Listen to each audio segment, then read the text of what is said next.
During the journey to the new dungeon Sarah, the squad leader suddenly stopped. She looked at Kugu and quietly said that they had come a long way. Then with a slight smile she asked why he was speaking so formally when the final trial awaited them ahead. Sairo, not looking at Kugu, said that he was grateful for all the help, but it was time to part ways. The plague was caught by surprise, not believing that Sairo really intended to do it. He begged at least to explain the reason. After all, they have known each other since their school days and have been through so many battles together.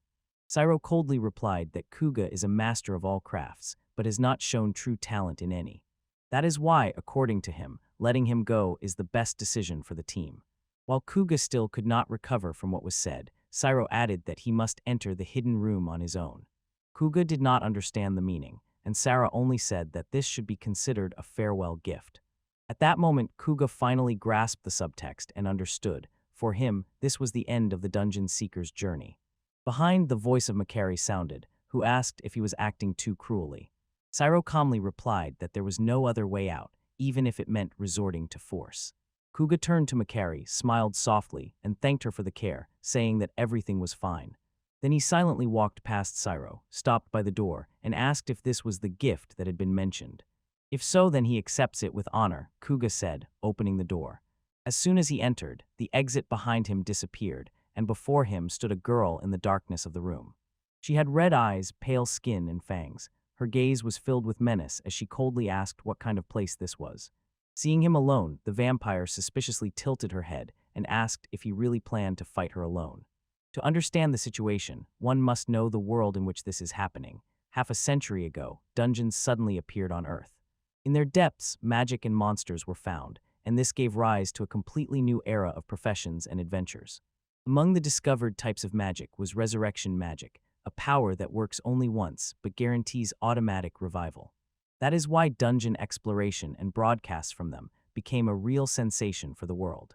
Along with this, humanity discovered another phenomenon, a hidden room of no return.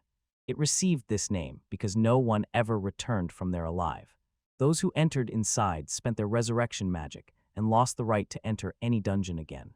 Now that Kuga himself found himself there, he is sure that the vampire woman before him is the cause of all these deaths. When she spoke, she asked if he had been expelled. Kuga briefly nodded, confirming. Hearing this, she laughed as if she expected exactly that answer. And yet she was surprised by his calmness, no fear, even after the betrayal of comrades. Kuga only replied that he had long felt that something like this would happen, and maybe it was even for the better. Hearing his words, the vampire woman barely smiles and nods as if she understands, adding that she is glad of his arrival. Kuga looks cautiously, not understanding what she means. She sighs and admits that she was simply deadly bored. Before he could respond, a hail of stone projectiles rises in the air, flying straight at him. Kuga instantly activates his skill, raises his sword, and deflects the stream of stones, which shatter with a crack into fragments. Suddenly, the vampire woman disappears from sight, appears behind his back, and mockingly says that he is too rough with his blade. She attacks again, lightning fast approaching, and Kuga manages to turn just enough to deflect the blow. Her eyes flash with curiosity. She is impressed that he was able to defend himself again from her lightning-fast attack. By her speed, Kuga guesses that her special skill is teleportation. Realizing this, he decides not to wait and goes on the offensive. His strikes become fast and precise. The blade cuts through the air, forcing the vampire to retreat. But stepping back, she does not manage to get away. Kuga is already nearby, and another strike flashes before her eyes. She barely manages to block his move, then instantly responds with a counterattack. Her wings cut through the air and strike him. Kuga does not manage to defend himself and receives a powerful blow. But the wounds heal instantly. His body glows with a soft light of healing magic. When he raises the sword again, the vampire looks at him with surprise and even a little confusion. Seeing his healing ability, she asks in amazement if he is the so-called jack of all trades. Suddenly caught off guard by the word, Kuga reluctantly admits it, although his facial expression shows that he is uncomfortable hearing this label. He was once misled when he chose the hero class, considering it honorable. In fact, this class allows one to wield a sword, combat, and defensive spells, as well as healing magic. However, as a true universal, the hero is capable of doing everything well, but does not achieve perfection in any field. In dungeons, this becomes a big problem, as the barrier limits the number of squad members to only 4. Therefore, it is advisable to take only specialists, each of whom fully reveals their strong side. Thus, in his previous team there were Cyro, a close combat master, Yulia, a magical attacker, and Makuri's support. Without a healer among them, Kuga himself took on this role, trying to balance the team. But the fight with the vampire awakens something new in him, a feeling he has never experienced before. It is a feeling of freedom, when you can fight without thinking every moment about other people's lives that depend on you. The vampire suddenly exclaims that she has a question she has long wanted to ask. She points to a strange object hovering in the air and asks what it is. Kuga explains that it is a stream drone. She tilts her head, not understanding the word, and suggests that perhaps this device is related to his betrayal. Kuga assures her it is not. Her curiosity completely stops the battle, and he involuntarily wonders if he is really going to explain the concept of streaming to the vampire. He says that the drone records video and broadcasts it live to viewers who can leave comments right during the fight. Since she completely stopped the attack, Kuga continues to calmly explain, not noticing how the combat tension between them disappears. The vampire listens attentively, her gaze focused, as if she is hearing something truly interesting for the first time. Having absorbed what she heard, she asks if this means that their entire fight was watched by viewers through this drone. Kuga nods and adds that this device was a farewell gift from his former team. The vampire sighs and says that sounds sad. She takes a step closer, thanks him, and when he looks at her confusedly, she sincerely smiles, saying that he is the first to explain something to her so kindly. Then, as if casting aside sentimentality, she wonders what exactly the viewers are writing in the comments now. Seeing her genuine interest, Kuga opens the control panel. The first comment he sees simply says, "Vampire girl is cute." Hearing this, she becomes confused and immediately starts blushing. Deciding to check for herself, she leans closer to the screen and sees that almost all the comments call her cute. Kuga confirms this, saying that most viewers admire her appearance. Her face flushes even deeper, and she mumbles that people are too bold. She asks if all people are like that, and Kuga just awkwardly shrugs, probably not sure either. Eventually, he says that most just express an honest opinion, which makes her awkward again. After a short pause, she asks if he objects if she says something strange, seeing that he is listening. She shyly asks if he could teach her streaming. Kuga looks at her stunned and asks what she means. She calmly replies that she said exactly what she thought. She became curious and wants to learn how to stream. Kuga sighs and says he understands, but can a barefoot dungeon even leave this room? The vampire girl nods affirmatively. She explains that she usually gets notifications when someone intrudes, after which she quickly teleports to the room. The same happened this time. She was just enjoying a nap when she was suddenly torn from it by anxiety. After finishing the explanation, she asks if he now understands that she can actually move freely. Then she takes another step closer and suggests, "Then let's stream together." As soon as she says this, her gaze changes briefly, and she remembers his blood. However, she immediately steps back, hurrying to clarify that she only meant that he is perfect as a partner. Kuga listens to her with an awkward smile, not understanding how the conversation went from explaining technologies to a proposal to do joint streams. Lost in thought, he realizes that his biggest problem is the loss of meaning in life. Still a student, he and his friends began to stream and explore dungeons just for fun. Back then, he only fought and protected others. But he could never say anything interesting during streams, which left him on the sidelines of fame. That is why he accepted the farewell gift from Cyro without hesitation. He no longer cared whether his path would end here. Because then he met this strange vampire, and now, if asked, he could not honestly say that she did not arouse his interest. But then he met this strange vampire, and now, if asked, he could not honestly say that she did not arouse his interest. Despite doubts, Kuga decides to accept her proposal. Hearing this, the vampire's face blooms with joy, and she unexpectedly hugs him. Thus, the story of the exile turns into the beginning of an incredible duo the dungeon world has never seen. Kuga asks if she has any ideas she would like to stream. The vampire replies briefly, "Alicia." Kuga does not understand and looks puzzled. She explains that it is her name. Hearing this, he wonders who gave it to her, but she shrugs, saying she does not know. She only remembers that she calls herself Alicia from the moment she became aware of her own existence. Kuga understands that this is a painful topic and decides not to inquire further. He introduces himself, Kuga, 24 years old. Alicia says that the name sounds cool, and Kuga again brings the conversation back to the topic of streams, asking what exactly she wants to show the viewers. She says that she had too much free time, and suddenly it dawned on her. What if I become the one who stands above everyone else? She says. Kuga does not understand where she is going with this and asks again. Alicia proudly explains that she wants to become the most powerful being, the final boss, and decided to try. Kuga looks at her stunned, then, after recovering a bit, asks how she plans to achieve this. She explains that the first step is to become a boss of SS rank. Then she takes out a sheet of paper with a list of requirements for obtaining this rank and hands it to him. It states defeat 30 squads of level A and one of level S, conquer an S-rank boss, create your own castle base, and free an S-rank boss slot. Kuga is surprised. The list looks remarkably well thought out. But he is wary of certain points, and he asks if it is necessary to defeat the dungeon explorers. When Alicia confidently answers yes, Kuga falls silent. She realizes that she got carried away and did not consider that he would never raise a sword against his own. Kuga calmly says that he has nothing against it. This sincerely surprises Alicia as he continues to explain. He says that there is no rule forbidding fights between explorers. Everyone who enters the dungeons has the spell of automatic resurrection, relive, on them. Without it, no one can step inside. This spell guarantees that after death, the explorer's body is transported outside, where they are resurrected. However, it works only once in a lifetime, so after dying a second time, entering the dungeon is no longer possible. That is why, having one extra life, every explorer has the right to act at their own risk, even to fight others. Some, Kuga adds, even build their fame on this by broadcasting duels between explorers.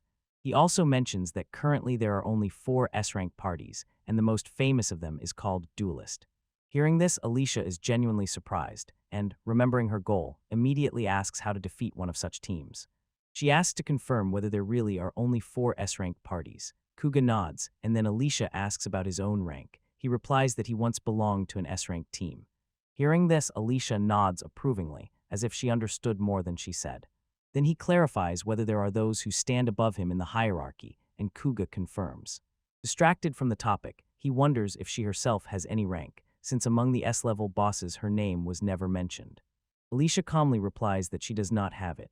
Kuga asks if it is because she is a hidden boss, but the girl only smiles, not being sure. She adds that starting from scratch is even interesting, and it is then that she decides the purpose of their channel. They will broadcast her path, the journey of a rankless boss to the title of final boss, like a documentary story of the legend's formation. Because of this, she seeks to instill fear in people and take away their taste for mindless trends in dungeon streams. Kuga agrees, but deep down feels confused, not understanding what role he himself is supposed to play. A few hours later, they start the broadcast. Alicia waves to the drone and cheerfully asks if the viewers can see her. A stream of comments appears instantly. Some marvel at her charm, others do not believe this is a real broadcast. Alicia, watching the comments, is surprised by the speed of the reaction. With a smile, she says it's time to start their special stream. Meanwhile, Kuga is overwhelmed by a crazy stream of messages. There are an incredible number of viewers for the first broadcast. Alicia turns to him and asks if he doesn't think this is a great start. Kuga agrees, albeit awkwardly, since for the first time in history, a monster from the dungeon is participating in something like this. The popularity of the stream grows lightning fast. Rumors about the exiled hero and monster who became allies instantly spread across the network.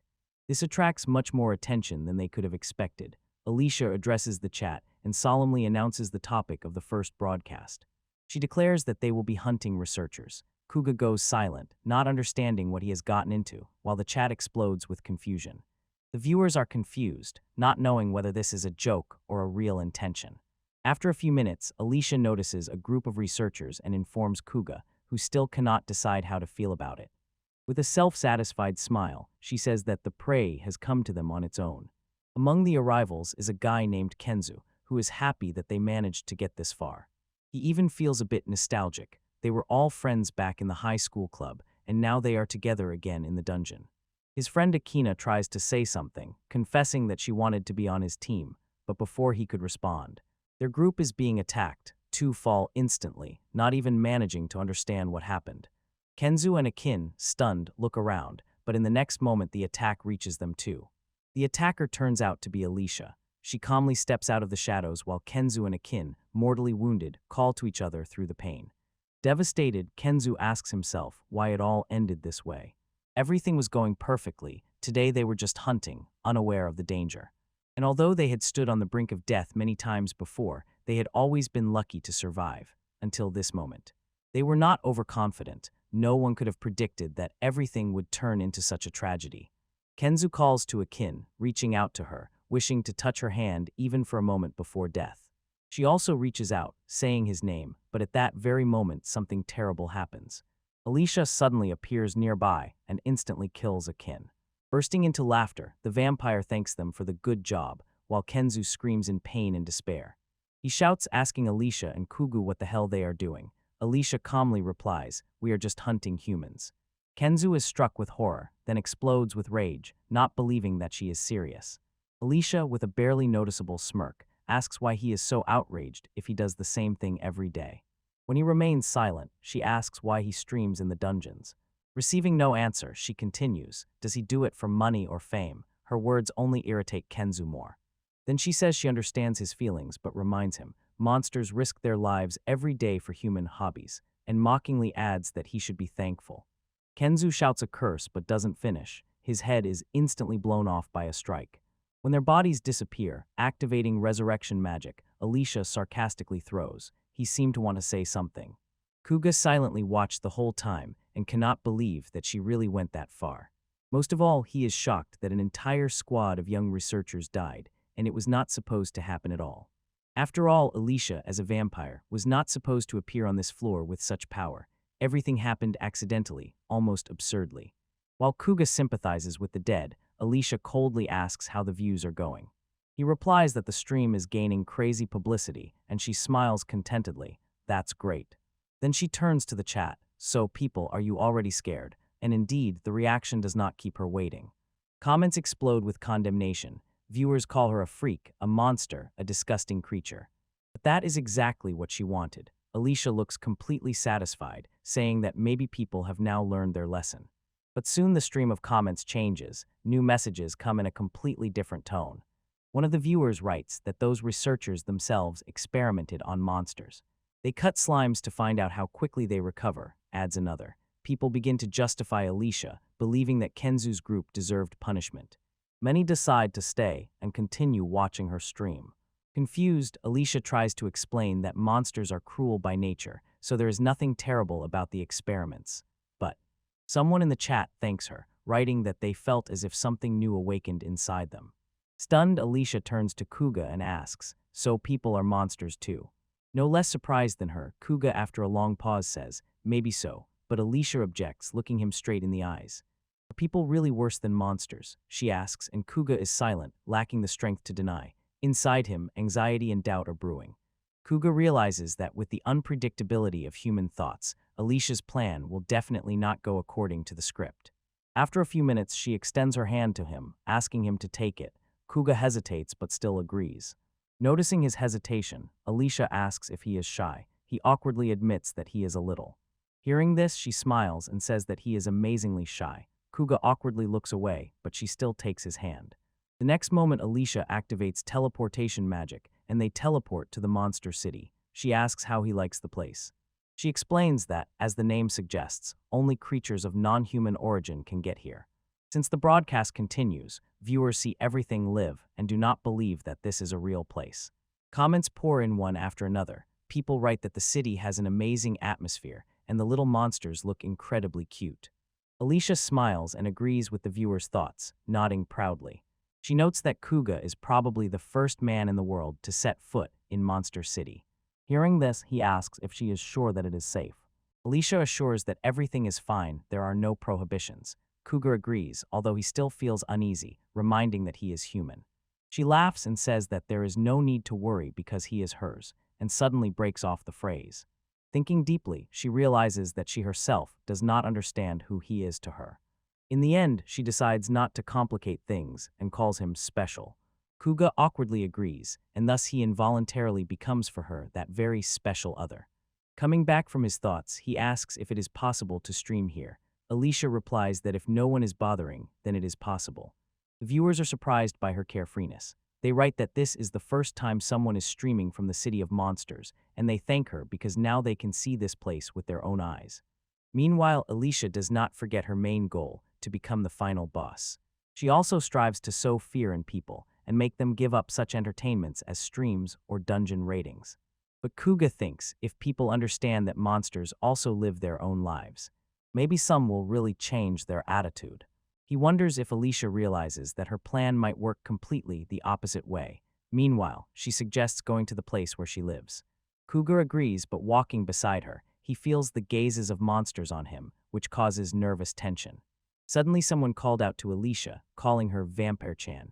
Kuga looks around and almost freezes in shock.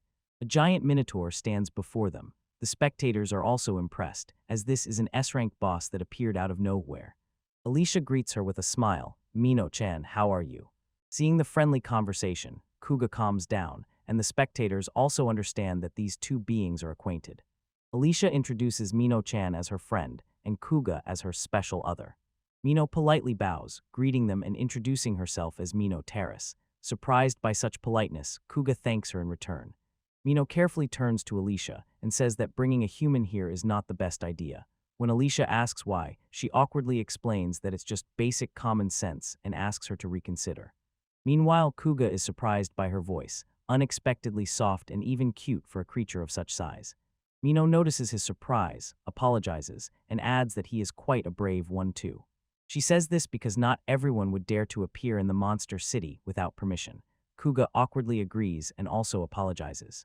The spectators in the chat agree with her, although some joke that the cowgirl looks suspiciously cute.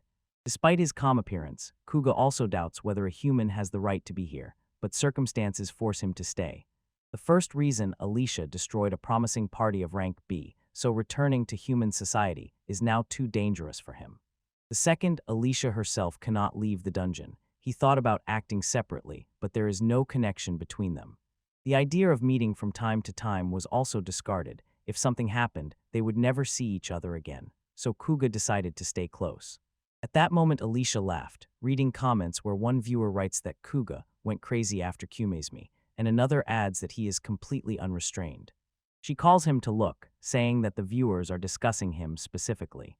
Then she asks what Kumezmi means. Kuga explains that it is the name of his former team. Alicia, without changing her tone, announces that although Kuga is human, he is her special other, and no one will dare to touch him. Mino confusedly asks what this title means, and the chat bursts into laughter, calling her the only one who somewhat understands what is happening. Later, after finishing the stream, they set off to Alicia's home. On the way, she suggests making a short stop, and Kuga gladly agrees. They approach a fruit stand where Alicia asks what he wants. Kuga says that apples will be quite enough. Smiling, she takes a green apple and adds that those are exactly the ones she likes the most. Then he turns to the seller. How much do two cost? The seller replies 500 yen. Kuga freezes in surprise.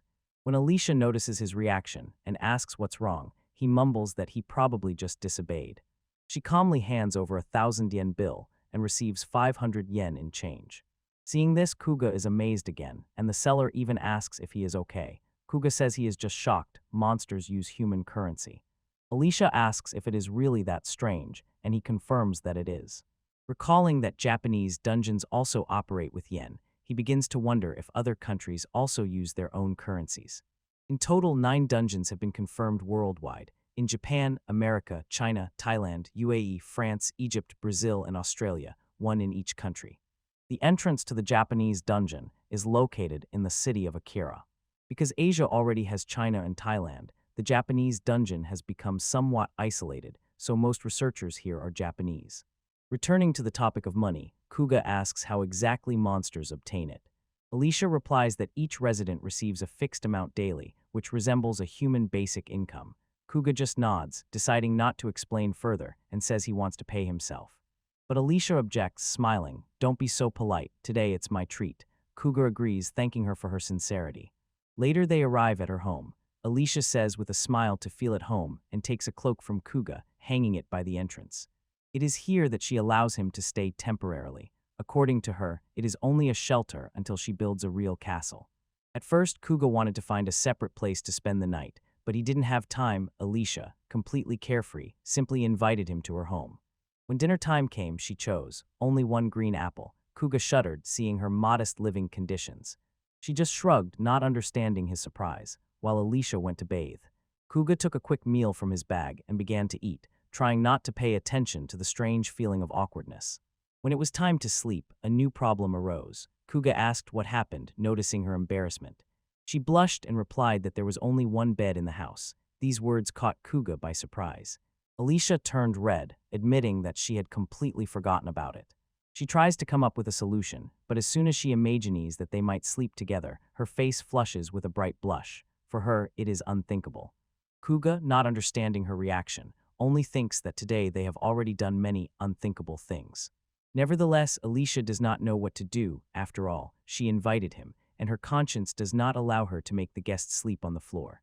She was already about to give up her seat, but Kuga assures that everything is fine. He takes a sleeping bag out of the bag, spreads it on the floor, and lies down, leaving her embarrassed. Alicia, looking at him, feels a slight warmth inside, and her cheeks blush again. At midnight, Kuga sleeps deeply, and Alicia sits nearby, watching him in silence. Her gaze involuntarily slides to his neck, her lips slightly tremble, her tongue touches a fang. She quietly leans over, carefully lies on top of him, and raises his hand to her lips. A light bite and he wakes up from the pain, sharply inhaling air. Alicia freezes, shocked. She hurriedly apologizes, surprised why her anesthetic bite did not work this time. Kuga, still half asleep, asks what she is doing. She awkwardly shows a syringe in her hand. She explains that she just wanted to borrow some blood. Kuga understands, but asks why she couldn't do it when he was awake. Alicia awkwardly admits that she couldn't forget the taste she felt in the morning. Hearing this, Kuga recalls their first day and wonders if all her words and actions were just a cover for the blood. But instead of anger, he just rolls up his sleeve and says he can share if she asks, as long as she doesn't overdo it. Alicia's eyes shine with joy. She hugs him and thanks him, then carefully inserts the syringe and draws a little blood. Then a drop of red liquid falls on her finger, and she slowly touches it with her tongue. "Tasty," she says with a smile. For some reason, this also pleases him. Kuga asks if it will really be enough, and she assures him that it is more than sufficient. Then he wonders if vampires drink blood just like that, without syringes. Alicia replies with a slight sad smile that direct drinking causes quite a few problems, both physical and emotional. Moreover, she adds, Kuga is not just a subordinate to her, he is her special other. Hearing this, Kuga is momentarily confused, not knowing what to say. After a brief silence, they lie down to sleep, and unnoticed, morning comes. Already refreshed and full of strength, they set out again for the dungeon. There Alicia destroys more people without hesitation. Now the count reaches 26. Adding the 4 killed yesterday and the same number today, it comes to 8 victims in 2 days. But as it turns out, before this she had already managed to hunt down 18 people, so the total number reaches 26. Thus, the first condition for obtaining the SS rank, the destruction of 30 invaders, is almost fulfilled. She only has 4 left. Since the broadcast is live again, viewers are actively commenting. Some admire her skill, others note that today's fight was even faster than yesterday's. In the chat, they even support her, wishing her luck and reminding that there is very little left. Kuga is surprised that the audience has already gotten used to the idea of hunting researchers. Now the stream is dominated by ordinary approving comments, although there are still enough haters. But suddenly, as they set out to find the next target, a voice sounds behind them. Turning around, Alicia and Kuga see a squad of armed researchers in front of them. Viewers instantly recognize them. It is a party called Monster Hunters. Their leader steps forward and, smiling, introduces his team. In the chat, someone explains that this is an A-rank group affiliated with the S-rank party, Evil Slayer. It ranks 4th among the strongest and is known for its cruelty to monsters. Their affiliated Hunters team does not lag behind their mentors in harsh methods. The leader asks if they are the ones who caused so much noise and attracted the attention of all streamers. Alicia only smiles in response and asks if they really talk about her that way, while the chat begs her to be careful. These people are dangerous. And indeed, one of them suddenly rushes into an attack, but Kuga and Alicia dodge simultaneously. The leader sarcastically asks why they even dodged such a weak strike. Alicia addresses Kuga, clarifying if these guys are really rank A. He confirms. Hearing this, she understands the reason for their confidence and says she is probably lucky, which surprises Kuga even more. She explains that she is happy because now she can fulfill 2 conditions at once, finish off the 30 and destroy the rank a party. This seems like a great opportunity to her. At that moment, the leader lunges forward with a sword. She effortlessly deflects the attack, sighs, and clicks her tongue in frustration. The spectators are also not surprised. Most expected the hunters would fail.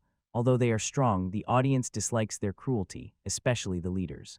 While Alicia fights the swordsman, a mage from the rear releases a huge fireball. She dodges and immediately counterattacks, flapping her wings, sending a gust of wind straight at the mage. But the tank intercepts the blow by raising a shield.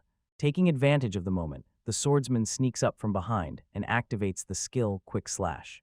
However, Kuga easily blocks his attack, which greatly irritates the squad leader. This catches Alicia by surprise. She tells Kuza that she can handle it herself, but he just nods, not backing down. But she still rejoices, seeing that Kuga finally joins the fight and does not stand aside as before, now that he has joined. Alicia orders him to take on the swordsman, while she focuses on the three opponents behind. Kuga agrees, and they quickly take positions for the next stage of the battle.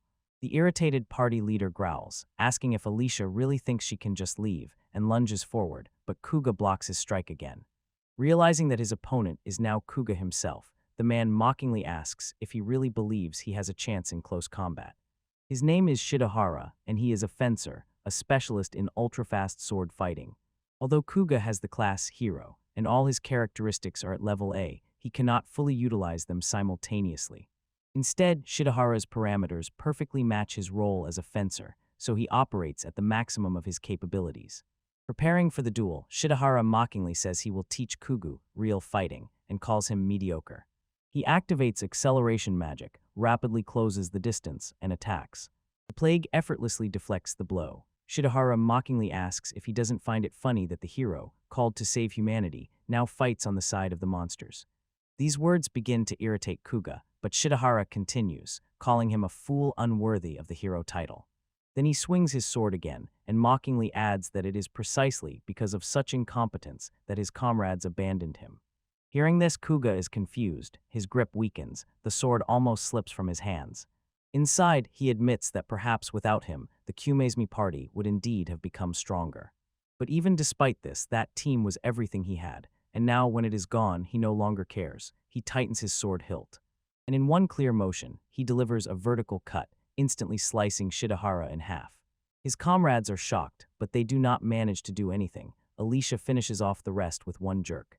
All the party is completely destroyed, their bodies dissolve in the light of resurrection magic. The spectators are impressed by the power of Alicia and Kuga. Alicia approaches him, smiles, and says, "You did it." Kuga quietly replies, "Yes, I really killed a person." Although the defeat is not final, the defeated will resurrect, the fact remains. He took a life, even if temporarily. And now these people will never be able to return to the dungeon. He has just crossed out everything they achieved. But it was inevitable. Now he is not just a hero, he is the one who stands beside Alicia, her special other. She asks how he feels, and Kuga says that he hardly feels any difference between this and killing monsters. Alicia nods, saying that it's good, a sign that he is getting used to it. However, Kuga is not sure if it is really good.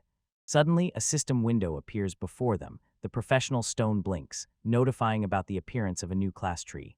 Alicia exclaims joyfully and asks Kuga to look at what she got. It says that they have fulfilled 2 conditions for rank promotion at once. She shines with happiness, and the chat explodes with congratulations. However, new viewers are confused. Kuga forgot to explain why all this is needed. While they are examining the system window, suddenly someone rushes into an attack. Kuga and Alicia notice the attacker, but react a fraction of a second too late. They block the strike, but the force of the attack is enough to throw Alicia aside into a stone boulder. As the attacker flies past, Kuga looks closely at her face and recognizes a familiar figure. It is Yulia, a former member of his old team. The strike does not harm Alicia, only irritates her. She gets up and coldly asks if that is her way of greeting. In response, Yulia snarls for her to shut up and calls her thief Sarah, who destroyed their work. Alicia looks at the chat in surprise. The spectators instantly explain that Yulia is from Kuga's former team. Hearing this, Alicia tries to recall their name, but only remembers the word Zemi. Yulia irritably corrects her, Kumezmi, and adds that she left out the most important part. Then Alicia, without losing her composure, says that although she doesn't know all the details, she asks, wasn't Yulia among those who expelled Kuga? Hearing the affirmative answer, she tilts her head. Then what do you want from him now? Meanwhile, Kuga recalls how during the expulsion Yulia said almost nothing. He never understood what she felt then. Yulia declares that she is not strong with words, so she will express herself in her own way, with fists. And without wasting a second, she throws herself forward again, but this time, Alicia easily intercepts her strike, and a fierce clash begins, instantly captivating the spectators. Some recognize Yulia and joke that now on the screen is vampire versus gorilla. Comments are divided, no one knows who to root for. Yulia demonstrates true power, relentlessly launching lightning-fast spells at close range, fearing no risk. Besides magical power, she is skilled in hand-to-hand combat. For this strength and straightforwardness, she was nicknamed Miss Gorilla. Her rough sincerity and beauty made her the most popular among Kumezmi. Yulia activates the spell Holy Night and rushes with a shining sword at Alicia. But she easily deflects the attack and immediately counterattacks. Kuga stands aside, watching as the fight becomes increasingly dangerous and uncontrollable. Yulia gradually loses her balance. Alicia's strikes become more precise and faster. But just as Alicia approaches to deliver the decisive blow, she suddenly stops and sharply asks Kuga what he is doing. It turns out he has stepped between them, shielding Yulia from her attack. Both women are stunned. Kuga bends down and casts a healing spell on Yulia, while Alicia silently watches. Yulia, feeling the pain disappear, exclaims his name with relief, but Kuga calmly tells her, "Go." She does not understand if he is really telling her this and asks again. Kuga confirms. She objects, saying she is not finished yet. Kuga agrees. "Yes, I know, people like you don't fall so easily." But he adds that this situation is not about strength or who will defeat whom. There are things more important than a crude victory. Kuga admits that after being expelled from Kumezmi, his life turned into complete chaos, which eventually led him to this vampire. He apologizes in advance, warning, if Yulia tries to touch Alicia even with a finger, he will not forgive it. These words make Yulia freeze. She cannot utter a single word. But suddenly her shoulders begin to tremble, and to Kuga's surprise, she bursts into tears. Between sobs, she shouts that Sierra is an absolute idiot. In tears, she runs away, leaving Kugu in complete confusion. The viewers immediately explode in the chat, accusing him of making the girl cry, which shocks him even more. He begs not to rush to conclusions, not understanding how he suddenly became the bad boy, and wonders if Yulia really just called him Sierra. While he argues with the audience, Alicia quietly thanks him for taking her side. Having accomplished their goal, they end the broadcast and return to Monster City. Later, Alicia suggests starting the recruitment of subordinates, and as always, Kuga agrees without objection. But the question spinning in his head is why Yulia came alone, without her team, to challenge Alicia. But since Kuga is not one to dwell too much, he quickly dismisses the thoughts and writes Yulia a short message, asking if she got home. The answer comes dry, short, yes. With this, the matter is closed, and Kuga once again focuses on Alicia's plan to become an SS rank boss. As she recently explained, one of the requirements is to find subordinates who themselves are S-rank bosses. Kuga agrees with the idea, but clarifies whether this task also includes defeating one of such bosses. Alicia confirms, and Kuga asks if she means turning Mino into her subordinate. She sharply objects, stating that Mino is her friend, and she would never make her a servant. Kuga understands and agrees to look for someone else. Opening the list of current S-rank bosses, he sees familiar names. Basilisk, Arachne, Werewolf, Minotaur, Slime Wraith, Fox Spirit, and Mechanical Soldier, 7 of the 8 confirmed bosses. Once there was only one, a creature known as Jackie, or the Evil Spirit. After his defeat, their number mysteriously increased to 8. Since then, every time one boss is destroyed, another takes its place. Thus, there are always exactly 8 S-rank bosses in the world. Defeating one of them is also part of the requirements for Alicia's promotion. But for Kuga, who has never exceeded rank A, this is a completely new level of danger. Setting aside hesitation, he asks how she plans to make such creatures obey her. Alicia replies that usually everything depends on the will of the boss himself. He must be convinced to surrender voluntarily. This makes Kuga assume that it is about a bite.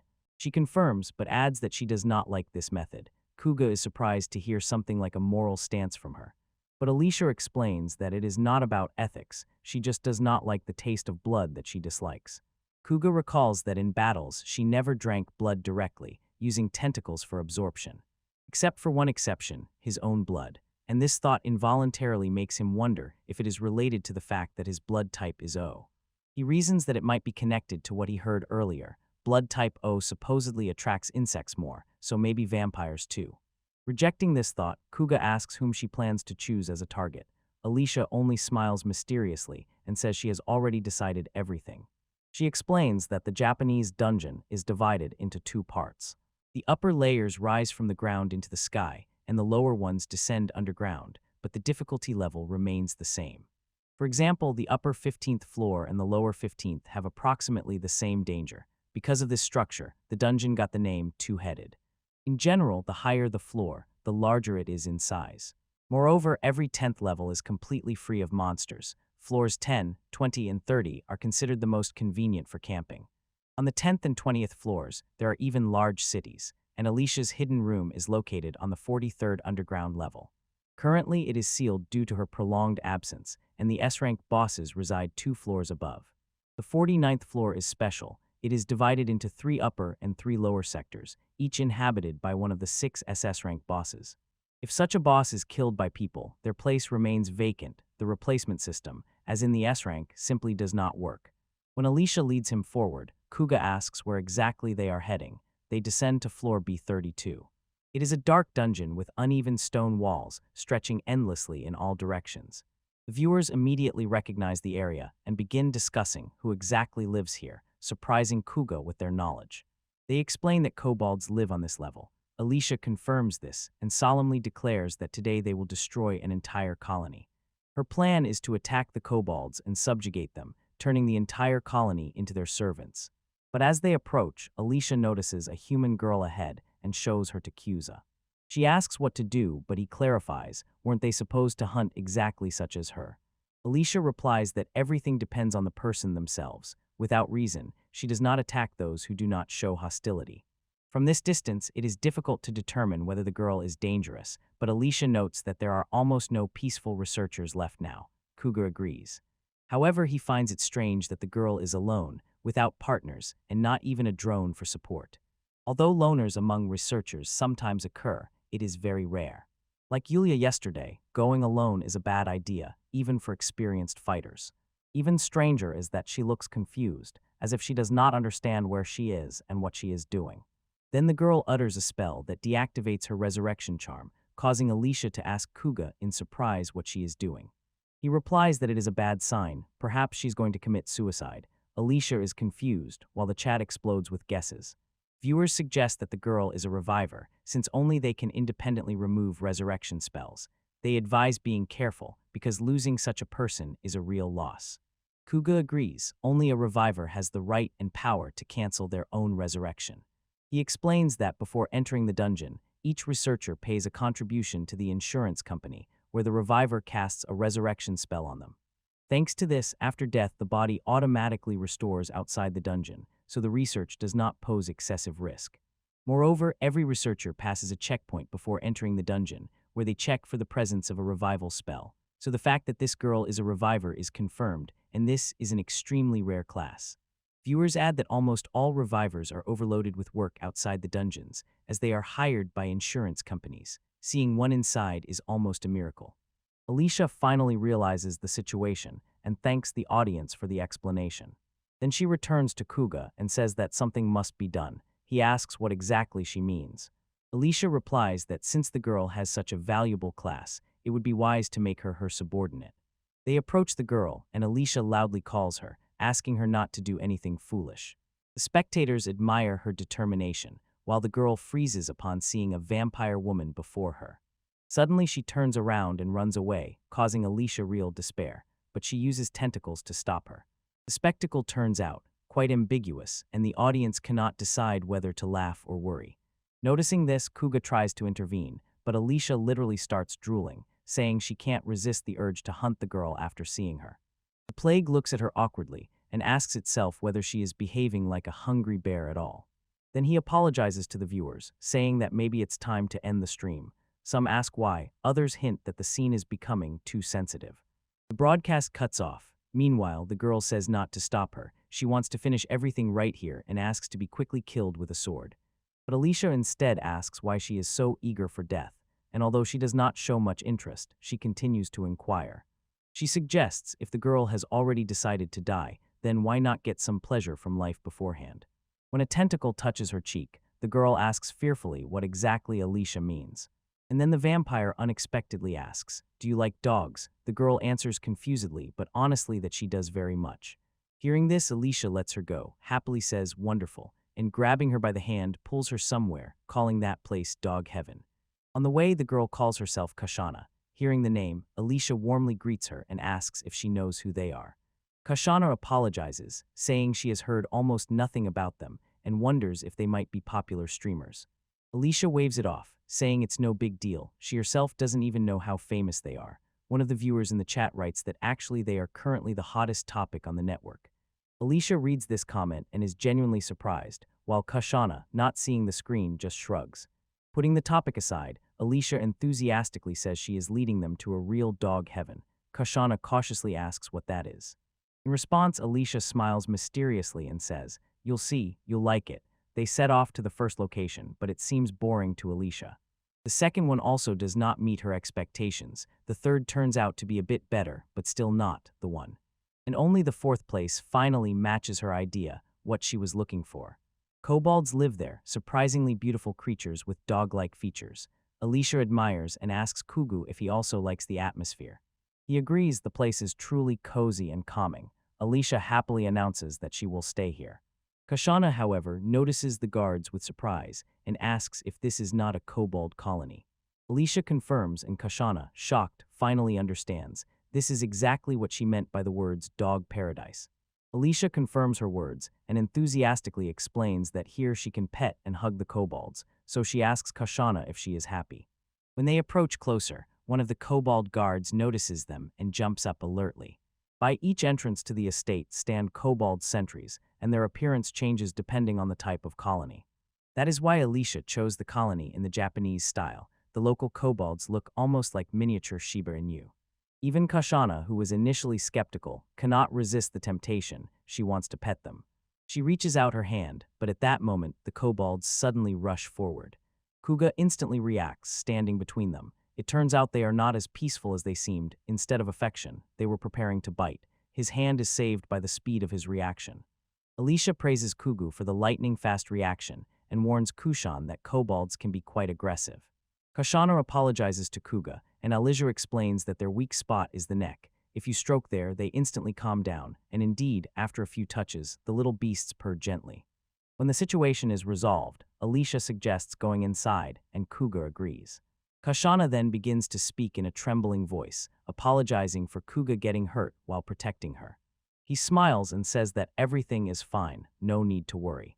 But she insists that she is guilty before him and offers help. When Kuga agrees, the girl casts a healing spell, which instantly heals all his wounds. Impressed, he praises her skill and says the treatment was brilliant. Kashana awkwardly asks if he really thinks so, and admits that this is her first attempt at healing. Usually, she relies on resurrection magic. Kuga listens in surprise, and she adds that now he is completely fine. He thanks her, and she replies that she should be the one thanking him instead. The conversation suddenly breaks off. Kashana realizes that he is standing too close. She quickly retreats, blushing, and says that they need to move on, asking if Alicia is okay. Kuga assures that she is definitely fine, and at that moment, Alicia's voice rings out from afar. "Why are you taking so long?" She offendedly states that they are too slow. While they were wasting time, she had already managed to tame all the kobolds.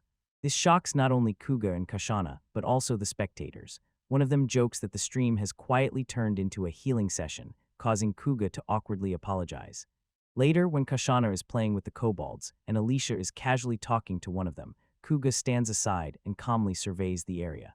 Finally, he addresses Kashana and asks if he can ask a personal question. She allows it. He is interested in why she removed her resurrection spell. After all, according to his knowledge, healers are a rare profession with a guaranteed future. Kashana quietly replies that this is exactly why she did it. Seeing his surprise, she continues to explain. She chose the safe path and got a job at the insurance company Raylive. Good salary, no overtime, stable position, and nothing more. But because of this, she resurrected every day, the day before yesterday, and probably again tomorrow. Today she took a day off, but tomorrow the cycle will repeat. Her life is an endless series of resurrections. She understands that she does it for the sake of others, but admits that living only for someone else is utterly exhausting. She finally understands why Kuga asked that question and hastily explains that she did not intend to commit suicide. She just says she was in a strange mood and was looking for some kind of sharpness, at least a moment of genuine excitement.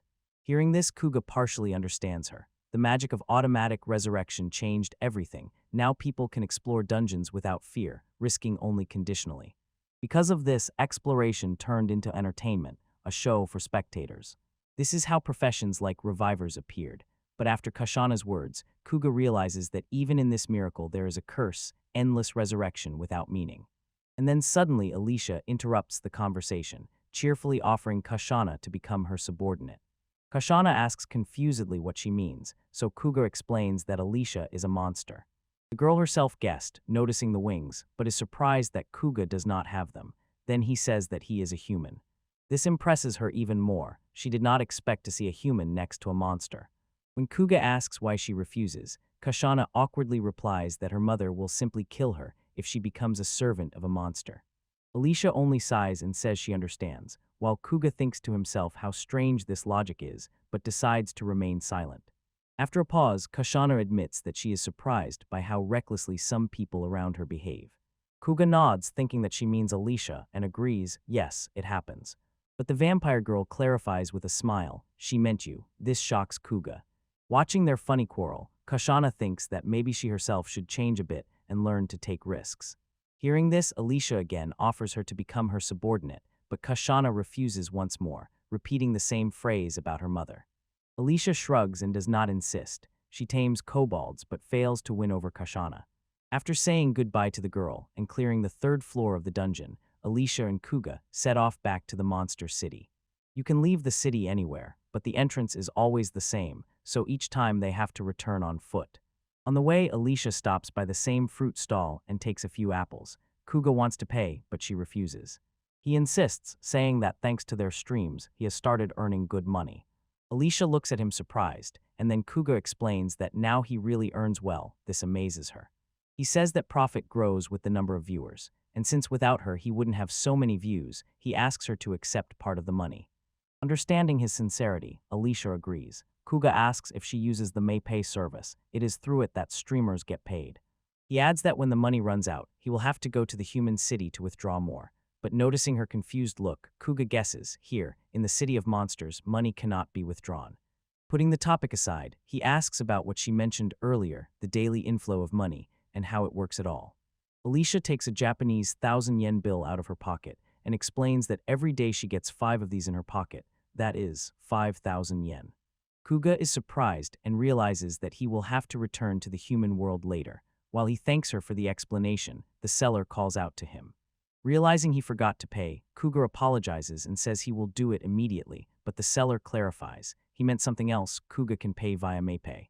Kuga and Alicia exchange looks of complete surprise, and the seller repeats, yes, MayPay is now accepted in the city of monsters too. After paying the seller, they move on, but Alicia is still amazed. She didn't even suspect that such a thing was possible. For her, it seems like a real miracle. She says she wants to look into the survival guide later, and Kuga learns with surprise that such books even exist for monsters.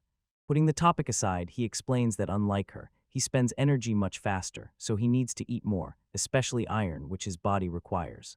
Alicia doesn't quite understand what iron is, but still leads him to another food stall. When Kuga starts choosing dishes, Alicia watches in shock at how much he takes. It seems he could eat a whole cart. After that, Kuga asks what she talked about with the kobolds. Alicia shows him a ring and explains that she gave it to them so they could call her if needed. Hearing this, Kuga asks if it is something like a calling device. Alicia confirms. Then he clarifies if this means that kobolds can call her anytime. And she nods affirmatively again. Kuga thinks, so now it's not they who are her subordinates, but the other way around. Noticing his reaction, Alicia jokingly asks if he thinks she has succumbed to the charm of the fluffy creatures and become their servant. The plague tries to deny it, but his facial expression gives everything away. Alicia laughs and says that yes, fluffiness is strength, but that is not the only reason. She explains that the ring works in the opposite direction as well. It can summon them. As soon as she says this, the ring flashes and a kobold instantly appears nearby. Alicia apologizes to him, saying that she was only checking if the summoning works. Kobold responds with a short woof, unable to speak but clearly understanding her words. She explains to Cusi that this kobold is the leader of the colony and asks his name. In response, a series of barks is heard. After a short pause, Alicia solemnly declares that his name is Kobold. Kuga silently thinks that she just made up this name on the spot. having completed the check. Alicia uses summoning magic to send Kobold back, promising to see him later. From everything Kuga has seen, he understands that the ability to summon allies at any time is incredibly useful. Alicia agrees, but adds that there is a cooldown period between summons. Kuga understands that, therefore, this ability has limitations. Alicia nods and smiles, adding that kobolds have another task. Judging by her satisfied smile, Kuga realizes she has already planned something, but what exactly he will find out later. In the evening, at Alicia's temporary shelter, she asks if many people do streaming. Kuga replies that yes, there are plenty. Hearing this, Alicia admits that recently she has become curious about how other streams look. She asks Kuga to show her other streamers, and he opens the broadcast window. Alicia enthusiastically says she wants to watch. Kuga scrolls through the list, and they come across a live broadcast. It turns out to be a stream of the Kumadzemi party. Seeing Yulia on the screen, both Kuga and Alicia freeze in surprise. Alicia asks if this is the same group from which he was expelled, and Kuga confirms. This is the first time he sees a Kumadzemi broadcast after the expulsion. The biggest change is the appearance of a new member, and this makes Kuga wonder what is really going on. Alicia clarifies if these are really his former comrades. Kuga confirms, but 541. Her observation turns out to be accurate. Kuga notices it too. At this moment, Sierra is fighting against two skeletons at once. When he attacks one, the other strikes from behind, and Sierra barely manages to block. They are twin skeletons, high-rank monsters acting in sync. Realizing that Sierra needs help, Yulia calls the new team member, Cyan, and suggests he go to the front line, as usual. But Cyan, whose profession is priest, objects, saying it is a mistake, which irritates Yulia. He reminds her that according to standard strategy, the healer must be protected. Yulia agrees, but finds it hard to accept this division. At that moment, Sierra is wounded, and Cyan instantly uses healing magic. Viewers in the comments praise him for incredible speed, expected, since he is a student of the S-rank party, Ludgen. But the comments about Sierra are merciless. He's accused of weakness and of dragging the team down. Unable to bear it, Yulia casts the Holy Night spell at the skeleton from afar. The skeleton easily dodges the strike. Cyan calmly repeats that everything is under control, which irritates Yulia even more. Then the sorceress Maikari addresses her, and from Yulia's expression, it is clear that her friend is trying to calm her down. Cyan informs Maikari that her applied reinforcement is weakening and asks to renew it, but she decides to renew the buff first on Sierra, who is standing on the front line. However, Cyan stops her, calling the idea stupid. He insists they need to act according to the plan and above all protect the healer, that is, him. The viewers again praise Cyan for his composure and reproach the Kumadzemi party for acting only on mood. With a self-satisfied smile, Cyan tells the viewers not to underestimate his new comrades. Then he addresses Maikari and Yulia, saying that if they continue to develop, even slowly, everything will be fine. One of the viewers notes that Cyan only insults his allies by calling them stupid, but the fans immediately silence him, claiming that he is not humiliating but leading them on the path of truth, and they should be grateful that he even joined. Putting aside the argument, Maikari obediently follows the instructions, while Sierra becomes increasingly angry. Meanwhile, Kuga and Alicia carefully watch everything through the stream. She notes that Yulia looks significantly weaker than when they fought. Kuga agrees. Alicia then asks if she can leave a comment under the stream. Kuga says she can, and Alicia enthusiastically suggests cheering them on. Kuga only wonders why but does not object. She asks how to do it, and Kuga explains that she can either dictate a message or write it, and the system will voice it. Enthralled by the explanations, he forgets an important detail. Understanding the instruction, Alicia quickly types a comment and sends it. But Kuga forgot that every comment is signed with the sender's name. In this case, the message went out under his name. Seeing this, Kuga freezes in shock. He just gave himself away. And not only the viewers, but also Sierra, Maikari, and Yulia heard it. Their faces freeze in surprise. Old viewers immediately recognize him, although new ones only ask, "Is this the guy who was kicked out?" One even writes that he is a weirdo who is holding back with a monster. All this brings Yulia to the limit. She turns to Maikari and says she can't take it anymore. At that moment, Sierra screams and rushes forward, attacking the skeletons, shocking the girls and the viewers. Sierra, furious to the edge, raises his sword and shouts that they must not dare joke with him. His strike cuts through the air, and the skeletons fly to pieces. Alicia, watching this, is a little upset, although the end of the fight is still positive, especially after her emotional encouragement. Despite the victory, Sierra switched to a dangerous, risky fighting style, and the fight they just had seems to Kyuza the hardest of all that Kyumezmi has experienced. And then the story takes us back to the past, to the third year of high school, when seats in the classroom were assigned automatically by alphabet. Kuga ended up in the second row on the right, closer to the back desk, and the seat next to him was given to a boy named Sierra. He already knew about him. He stood out among everyone with his light hair, which immediately attracted attention. Despite the fact that painting was a violation of school rules, thanks to excellent grades, sports achievements, and charisma, he only received a verbal warning. It was an unspoken indulgence, and now, sitting next to this golden boy, Kuga couldn't help but feel tension. This became obvious during their first meeting, when Sierra greeted him, and Kuga responded embarrassedly. He immediately thought that Sierra was a typical social butterfly, who easily found common ground with everyone. Sierra behaved casually, asking for small favors to go to the store to bring a notebook. From the very beginning, he treated Kuga as a close friend. Later, Kuga realized that communicating with such a cheerful boy began to gradually change him. Sometimes Sierra wouldn't even go to the restroom without him, and after classes, they always returned home together. Although Sierra had many friends, he spent most of his time specifically with Kuga. The year passed unnoticed, and after finishing school, their paths diverged.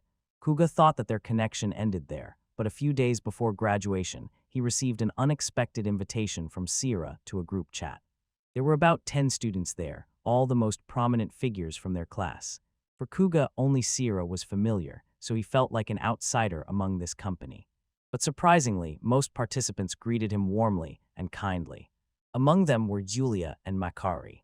Yulia was considered one of the most beautiful in the school, so Kuga was surprised to see her in the chat. She always seemed unattainable. As it turned out, she joined because she was friends with Makari. For the rest, this chat was just another communication group, but for Kuga, something special, the first real circle of friends. One day Sierra wrote that he wanted to try dungeon streams and asked if anyone wanted to join. Kuga hesitated but agreed. He wanted to support his friend. As soon as he agreed, Yulia unexpectedly joined too, and after her, Makari, who did not want to leave her friend the only girl. When they started doing the first joint streams, Kuga realized that he was getting real pleasure from it. It was hard for him to explain why. It just didn't feel like an obligation, rather like an adventure. He also discovered new traits of Yulia and Makari, seeing their unrestrained enthusiasm and team spirit. Then Sierra suggested coming up with a name for the channel, an idea supported by Makari. She proposed taking one letter from each of their names. It seemed cute to Sierra, and he immediately agreed. From this idea, Sierra took S from his name, U from Yulia, Ku from Kuga, and Ma from Makari. Then he asked if they could make something sonorous out of it, but everyone was silent. Each hoped that Sierra himself would come up with something. Then he turned to Kuga and asked him to come up with a variant. He thought a little and finally spoke up. Kuga suggested the name Kyumezmi. Although it was necessary to slightly tweak the sound to make it melodious, Sierra immediately liked it. He asked if Yulia objected, and she replied that since the idea belonged to Kyuza, she agreed. Thus, the name of their channel was born spontaneously. Later, when they started streaming steadily, Sierra's charisma began to shine brightly. He attracted attention with his smile and confidence. Makari added charm and playfulness, and Yulia's cold beauty, combined with her unpredictability, won hearts. Thanks to this, the number of viewers began to grow steadily. What was initially a half-joke, the dream of becoming famous streamers, gradually turned into a real goal, and that is why Kuga did not want this dream to ever end. He made it his calling and began working behind the scenes, sparing no effort. Every day he trained his body, studied the latest theories of combat systems, and perfected every movement, every strike. Moreover, he seriously engaged in the art of weaponry. For the first time in his life, he fully devoted himself to the craft. There were moments when exhaustion came in waves, but he never stopped.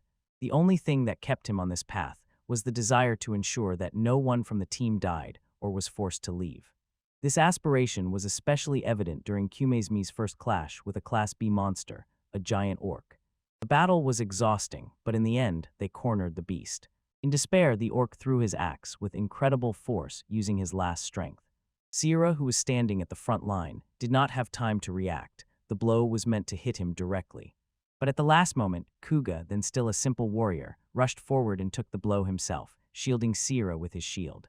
Everyone thought he was dead. The wound in the abdomen was too deep, and there was almost no chance of survival. Additionally, Kumezmi's main weakness was that there was no healer among them. Although everyone understood this, no one even thought of changing the lineup. They were united by a silent feeling of trust, which that day turned into a tragedy. But suddenly a miracle happened. Kuga's profession stone shone while he lay unconscious. He survived because his class changed from warrior to hero.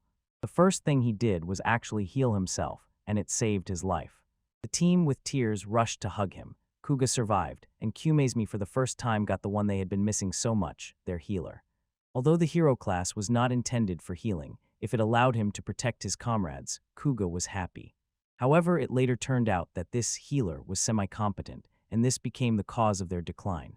At least that was what Kuga himself believed. Returning to the present, Alicia notices that he is too quiet and lost in thought. She notices his absorbed gaze and asks what happened, noting that he looks worried.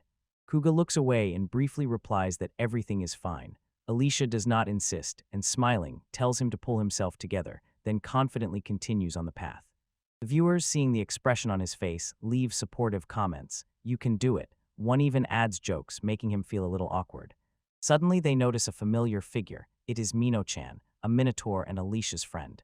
The viewers immediately wonder if there will be a collaboration with her. Alicia cheerfully calls out to her friend, but Mino flinches as if frightened. Only when she recognizes Alicia does her tension ease a little, although the trembling does not disappear. Seeing this, Alicia asks what happened and why she is so scared. Mino tries to say something but changes her mind and quietly mumbles that everything is fine. And by her tone, Alicia immediately understands something is wrong. And she is not mistaken. Mino is noticeably nervous and hastily insists that he is hiding nothing. It looks so suspicious that even Kuga and the spectators see the obvious. One of the commentators jokingly writes that such a frightened Mino looks simply extremely cute. Alicia gently asks her not to shut herself off, reminding her that they are friends and can trust each other. Hearing this, Mino is moved to tears and finally admits that she will tell everything. The audience tenses up, waiting for an explanation. Mino quietly admits that she suspects she is being watched. The plague and the audience are shocked and respond sympathetically. Everyone begins to write indignantly about who could dare to persecute such a delicate and shy creature. One viewer even suggests to Kuza, "Go and knock the stupidity out of that freak," which makes him awkwardly look away. Hearing the story, Alicia is also outraged. Her friend is in danger, and this is unforgivable. She confidently states that she and Kuga will find and drive away the pursuer. Mino, impressed by the support, asks again if they will really help. Alicia answers without hesitation, "Of course," and Kuga just smiles, confirming her words. Mino sincerely rejoices, thanking for the help, because now, he says, he can finally return home peacefully. She begins to explain in more detail that a few days ago, she felt someone's ominous presence behind her, and today fear gripped her so much that she ran to the busiest street. Kuga wonders mentally why she didn't just smash the pursuer with her giant axe, but decides not to voice this thought. The viewers in the comments are pouring curses at the stalker, wishing him 1,000 painful deaths. Soon they arrive at Mino's house. It looks like Alicia's home, only 3 times bigger. Joyful, she thanks them for returning so quickly because she ran away in panic, forgetting to water the plants. She is worried because she grew them with love, and these vegetables are extremely delicate. Missing one day could cause them to wither. Seeing her concern, the viewers comment emotionally that they don't understand how such a kind being can be an S-rank boss. One even writes that if any streamer tries to kill her, he will side with her without hesitation. Reading this, Alicia smiles, sincerely glad that the viewers are beginning to see the true, gentle personality in Mino. But suddenly all 3 feel a sharp, ominous aura nearby. Seeing Mino tremble again, Alicia asks if it is the same pursuer. Mino confirms with a trembling voice, it is exactly that presence, only now much stronger. Understanding this, Alicia decides that the pursuer is nearby and suggests first checking the garden. To calm her friend, she says to stay closer, it will be safer near them. They go out into the garden and notice a dark figure standing by the entrance. It turns out that before them is a huge werewolf, whose size shocks even experienced viewers. Some recognize in it the new S-rank boss who recently replaced Salamander. Others confirm this, and then Alicia checks the official list of S-rank bosses. The suspicion is confirmed. She immediately approaches closer, challenging the werewolf to a conversation and demanding an explanation of what he wants from Mino. He replies coldly that he was only watching her so that no one would harm her. Surprised, Alicia asks again if that is really the whole truth. The werewolf begins to tremble, muttering that only he is worthy to protect Mino, and no one else. From these words, a chill runs down Mino's skin. She feels genuine horror and asks with disgust what is wrong with him, since she doesn't even know who he is. But the werewolf mistakes her fear for shyness, and with sick tenderness calls it a cute reaction. Seeing this scene, the spectators unanimously call him a true persecutor and advise Mino to flee immediately. Even Kuga and Alicia stand stunned, not believing they hear this with their own ears. And suddenly the werewolf begins to ask Mino, why, without explaining what he means. When she indignantly demands an explanation, he asks why she associates with humans. He adds that by talking to people, she disgraces her S-rank boss title and loses her pure beauty. Outraged by his audacity, Mino shouts loudly that he must not dare to insult her friends. This impulse sincerely impresses Alicia. In Mino's words, a true recognition of friendship sounds for the first time. But even after this, the werewolf pretends to be calm, claiming that Kuga and Alicia just brainwashed her because she is too soft. Mino sharply contradicts him right in the eyes. Ignoring her words, he begins unbearably to tell how he first saw her in a flower shop and fell in love at first sight. His obsessive story provokes anger in the viewers, but no one can interrupt him. Everyone just silently listens to his rambling about pure love. Finally, exhausted by his own monologue, the werewolf says he will leave today but will return. In response, Mino coldly calls him a mad stalker, which completely stuns him. Without uttering another word, he disappears in the glow of the teleportation circle, leaving behind only tense silence. And it was then that Alicia unexpectedly announces that she has made a decision. Kuga, wary, asks, what exactly? She proudly declares, we will make this werewolf my subordinate. Plague of astonishment. After everything that happened, he does not understand whether she is serious. Later they arrive at the werewolf's castle, which stands on the 45th underground floor. Determined, Alicia walks straight to the gate, aiming to conquer it. The spectators are impressed by her courage and joke that the werewolf definitely does not expect such a visit. Kuga does not share their enthusiasm. He is nervous, realizing that this is their first clash with a boss of such a level. Despite the fears, Alicia suggests not to delay, since the guards are not visible. They open the heavy door and enter inside. There they are met by a pack of werewolves, who growl in surprise, demanding to be named. Alicia proudly announces that she is a vampire who has come to make the master of this castle her minion. All the werewolves go mad with rage, outraged that she came here with a human. Before they can rush into attack, they already fall. Alicia swiftly deals with several at once. She quickly assesses their level, weak but numerous. So she decides to act more effectively and activates the summoning ring. Dozens of magical circles flare up on the floor, and viewers in the comments ask in surprise what is happening. And in a moment, hundreds of kobolds appear around, her summoned allies, with whom she had made a pact earlier. Viewers go wild with excitement when an army of kobolds appears on the screen. They immediately give her the nickname Shiba Squad, as the creatures resemble cute dogs. Newcomers in the chat wonder if this is some special type of summoning magic. Alicia orders the kobold leader to attack the werewolves, promising to provide magical support. She cuts her finger and releases a drop of blood, which turns into a bloody mist. The effect is instantaneous. The kobolds sharply grow in size, their eyes flare red, and Kuga realizes that this enhancement is the result of her buff. The kobold leader suddenly solemnly declares that gaining such power is an honor he never expected, shocking Kuga. Not only him, the viewers are confused, trying to understand what is happening, although some even write that the leader's voice sounds suspiciously attractive. Smiling, Alicia says she is counting on him and calls him simply Kobold. However, he bows politely and corrects her. His name is Vano. Alicia blushes and immediately apologizes for the mistake in the name. Then Vano, the leader of the kobolds, proudly raises his hand and commands his comrades to go forward and glorify their lady. All the kobolds enthusiastically rush into battle, and the viewers in the comments explode with admiration, calling it the most epic scene of the stream. They joke that these Shiba are not ordinary dogs, but a true army of heroes. Meanwhile, Alicia decides to leave Vano and his subordinates to finish off the enemies, and with Kuga, she moves further into the castle. Kuga agrees. Having ascended to the second floor, they open massive doors and see a werewolf calmly sitting on the sofa.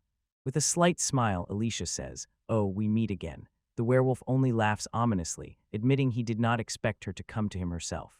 Now that she is here, he will finally be able to punish her for trying to take Mino from him.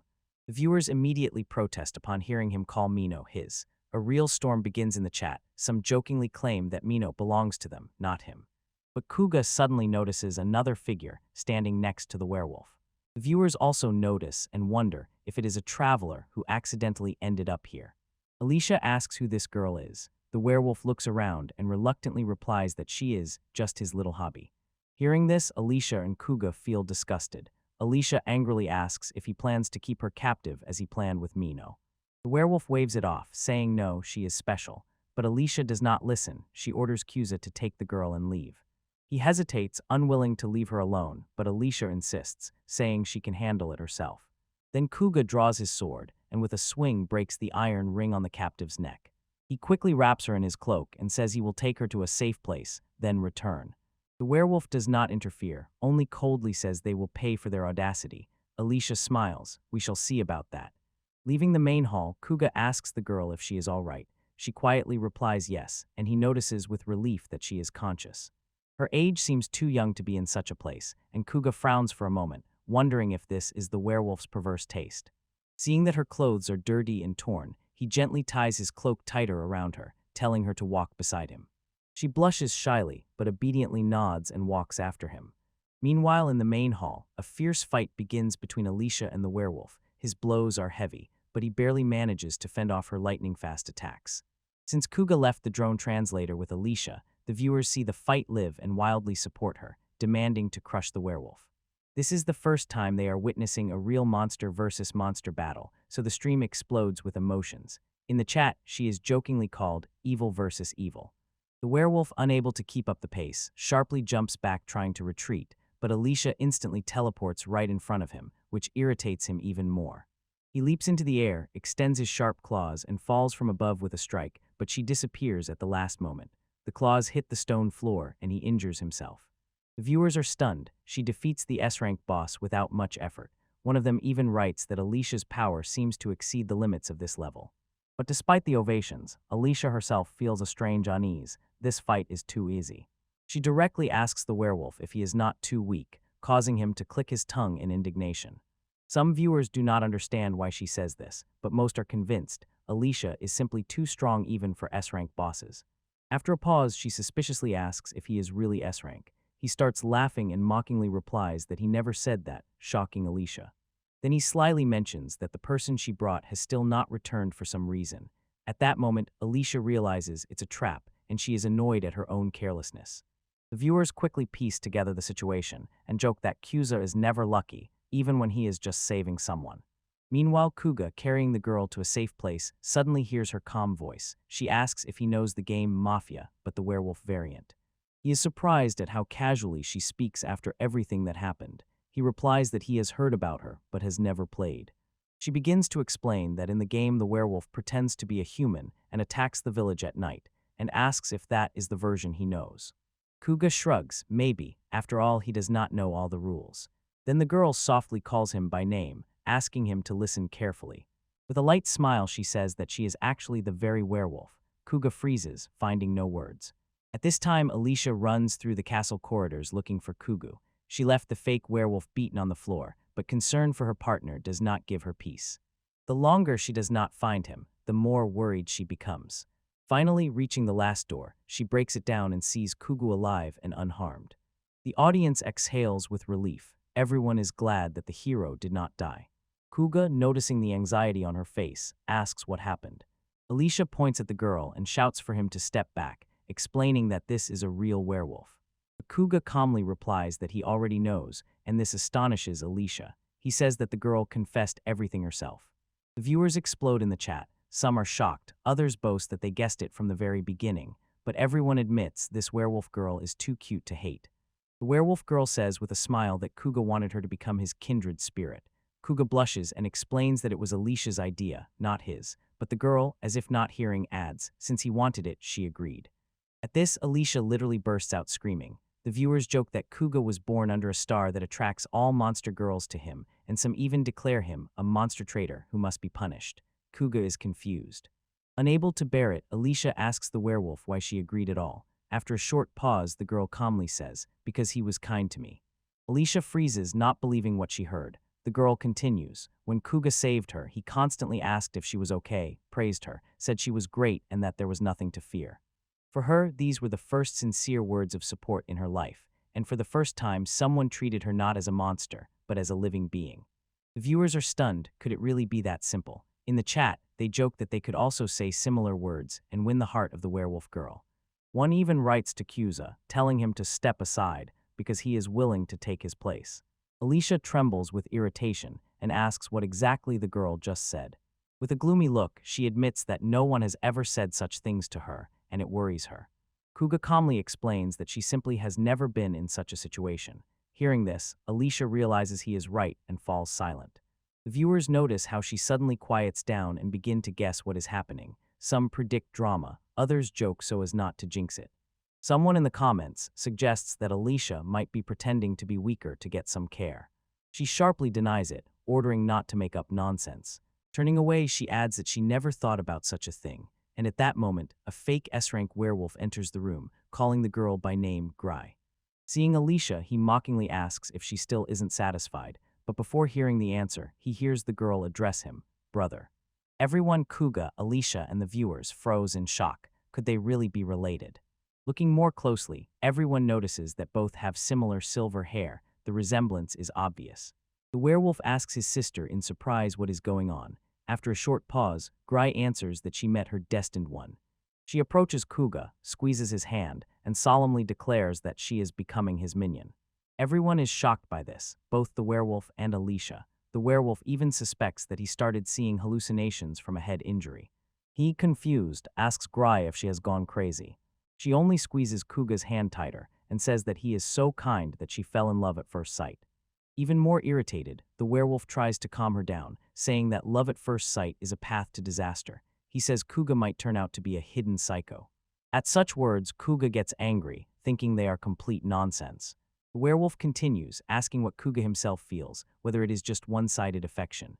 The audience bursts into laughter. Such behavior seems to them a mirror reflection, and now everyone is sure they are definitely brother and sister. Gry confidently replies that she does not care whether the feeling is mutual or not, and that her brother's opinion does not interest her. She asks if she can now consider herself a minion of Kuga. A deep silence falls in the room. When Alicia tries to say something, Gry interrupts her, asking that after signing the contract Kuga call her anytime, preferably at least twice a day. Kuga, embarrassed but still agrees. Since the contract is concluded, Alicia, though sighing, accepts it as acceptable. Technically, the minion of her minion is also considered her subordinate. Hearing these words, Kuga wonders whether such rules make any sense at all and feels a slight unease.